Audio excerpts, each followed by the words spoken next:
So hello guys, তো গাছ hello guys, তোমরা সবাই কেমন আছো? আশা করি সবাই ভালো আছো। আর আমিও তোমাদের ভালোবাসায় খুবই ভালো আছি। তো আমি বর্তমানে আছি হচ্ছে কেরালায়, ঠিক আছে। তো আমি সেখানে এসে কাজ করছি, আমার হাজব্যান্ডও সেখানেই আছে, তো একসাথে আমরা এক জায়গায় কাজ করছি। তো অনেক স্বপ্ন এতদিন পূরণ করতে পারিনি, তো এখনও স্বপ্ন অনেক বাকি আছে, স্বপ্ন অনেক বড়। তবে কাজ করে জানি না আমি কতদিন এই স্বপ্ন আদৌ পূরণ হবে, নাকি তার আগেই দুনিয়া থেকে ছেড়ে যেতে হবে, সে তো জানি না। তবে হ্যাঁ, কাজ করলেও, কাজ করে খেলেও এখন যেটুকু ছোট ছোট স্বপ্নগুলো সত্যি করতে পারি আর কি। যেমন সেদিন অ্যানিভার্সারির দিন ছিল, অ্যানিভার্সারির দিন এখান থেকে একটু ছুটি নিয়ে একটু ঘুরতে গিয়েছিলাম। তো কোথায় যাব ভেবে পাচ্ছিলাম না, সেই জন্য তারপর ভাবলাম যে না, এখানে তো একটা বড় মল আছে, যেটার নাম হচ্ছে লুলু মল, ঠিক আছে। তো সেখানে আমরা চলে গেলাম ঘুরতে। তো ঘুরতে গিয়ে এখন ভাবলাম মলে যখন এসেছি কিছু তো কেনাকাটা করতেই হয়, আর আমার অনেক দিনের শখ যে আমি বড় মল থেকে কিছু কেনাকাটা করবো। আর যেহেতু আমি জীবনে কোনোদিনও এত বড় মলে যাইনি, হ্যাঁ ছোটোখাটো দোকানগুলোতে, ছোটোখাটো মলগুলোতে গিয়েছি, এত বড় মলে জীবনে কোনোদিনও যাইনি। তো সেই জন্য সেখান থেকে এই যে আমি কিছু শপিং করেছি। কিছু বলতে কি, একটা শাড়ি আর জাস্ট একজোড়া ইয়াররিংস আমি ওখান থেকে শপিং করেছি। হ্যাঁ, তো তেমন একটা আর যেহেতু বড় মল, প্রচুর দাম জিনিসের, তো ওখানে আমার একটা শাড়ি পছন্দ হয়েছিল।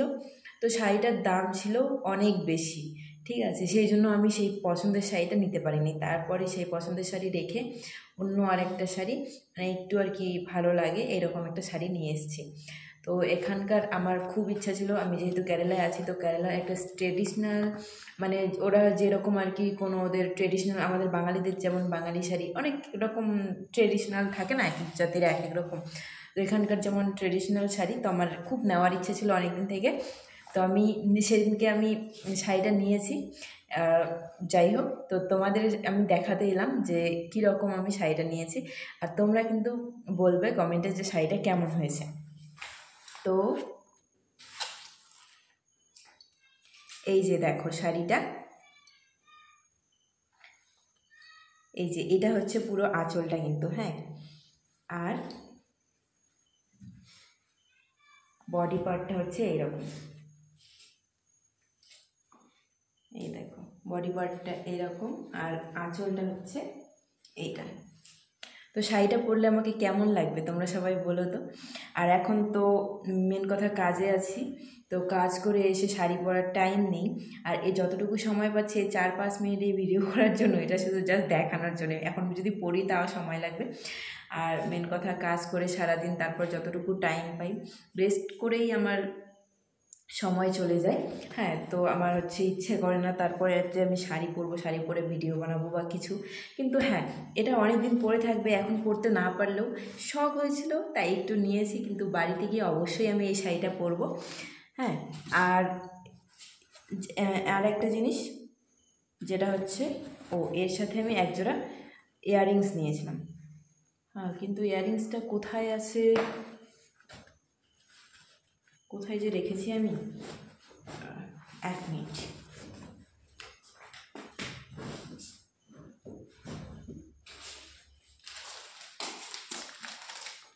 হ্যাঁ, সেদিন আমি ইয়াররিংস নিয়েছিলাম একজোড়া।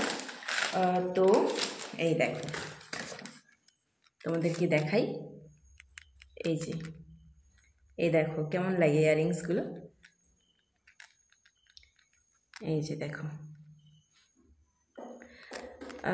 সেই ছোট্ট ছোট্ট একজোড়া পাথরের ইয়াররিংস, তো আমার কিন্তু খুব ভালো লেগেছে। কিন্তু একটা জিনিস কি, আমি জীবনে এরকম ইয়াররিংস মানে হাইয়েস্টলি মানে 20-30 টাকা দিয়ে আমি হচ্ছে এরকম ইয়াররিংস কিনে পরেছি, এছাড়া কিন্তু আমি পরিনি। কিন্তু এইটুকু কানের দাম 350 টাকা। তোমরা বিশ্বাস করবে, 350 টাকা এইটুকু কানের দাম। হ্যাঁ, কিন্তু কী করবো, পছন্দ হয়েছে। আর যেহেতু একটু শখ আছে যে না, গরিব হয়েছি তো কী হয়েছে, গরিব হয়ে জন্ম হয়েছে তো কী হয়েছে, একটু তো শখ পূরণ করতে হয়। বড় বড় শখগুলো তো আর পূরণ হবে না, তাই ছোটো শখগুলোই পূরণ করে নিচ্ছি। তো তোমাদের কাছে এই শাড়িটা আর ইয়াররিংস জোড়া কেমন লাগলো একটু কমেন্ট করে বলবে প্লিজ। আর অনেকের হ্যাঁ অনেক বড় বড় স্বপ্ন পূরণ করার পর সবাইকে জানায়, কিন্তু আমার তো বড় স্বপ্ন পূরণ আমি জানি না আদৌ আমার হবে কি না। তবে যাই হোক, ছোট ছোট স্বপ্নগুলো পূরণ হচ্ছে, এটাই আমার কাছে অনেক। তো আজকের জন্য এখন রাত, আমি কটার দিকে ভিডিও করছি জানো, এখন রাত বাজে 9টা পার হয়ে গেছে, 9:30 বাজে। তো 9:30 বাজে, 9:30 দিকে এই যে কাজ থেকে মাত্র আসলাম আমি রুমে। কাজ থেকে মাত্র এসে না ভাবলাম যে না একটু তোমাদের সাথে শেয়ার করি। তো এই যে এইটা হচ্ছে আমার মানে ওই 18 তারিখ আমি গিয়েছিলাম সব ওই মলের মধ্যে। তারপরে আমি জাস্ট এইটুকু একটু বাই করেছি, কিন্তু বাই করার পর এই শাড়ি আর কানের কিনে আমার সব টাকা শেষ, ঘোরাঘুরি ওখানেই শেষ। তারপরে রুমে চলে আসছি, আর কি করব, তাছাড়া আর কিছু করার নেই। আর যতই হোক এখন আমি কাজে যেহেতু লেগে গেছি, কাজ তো আর ছুটি হয় না আমার, একদিনও আমি কাজে ছুটি পাই না। সেটা তোমরা মানে কি বলবে, এমন একটা কাজে এসেছি যে একদিনও আমি ছুটি পাই না যে একটু মন খুলে একটু ভিডিও করবো সেজে গুজে, সেটা আর হয় না। আর বর্তমানে এখন আমার ভিডিওতে সেরকম ভিউ আসে না, তাই আর ভিডিও বানাতেও ভালো লাগে না আমার। কিন্তু তবু আমি মাঝে মধ্যে হ্যাঁ যে হ্যাঁ বানাই, যে যাই হোক কেউ আসুক বা না আসুক, যেটা আমার শখ, একটু হবি। কিন্তু কাজও করতে হয়, কাজের পাশাপাশি একটু আমি শরীরটা আমার একদম হাফসে যায়, মানে কী বলবো, একদম পুরো শরীর হাফসে যায় একদম। আর ভিডিও বানাতে ইচ্ছে করে না, তাও জোর করে শরীরটাকে নড়াচড়া করে ভিডিওটা বানাই।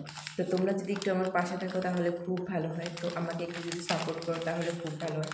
তো সো আজকে আর আমি কিছু বলবো না, তোমরা সবাই আমাকে একটু সাপোর্ট করো।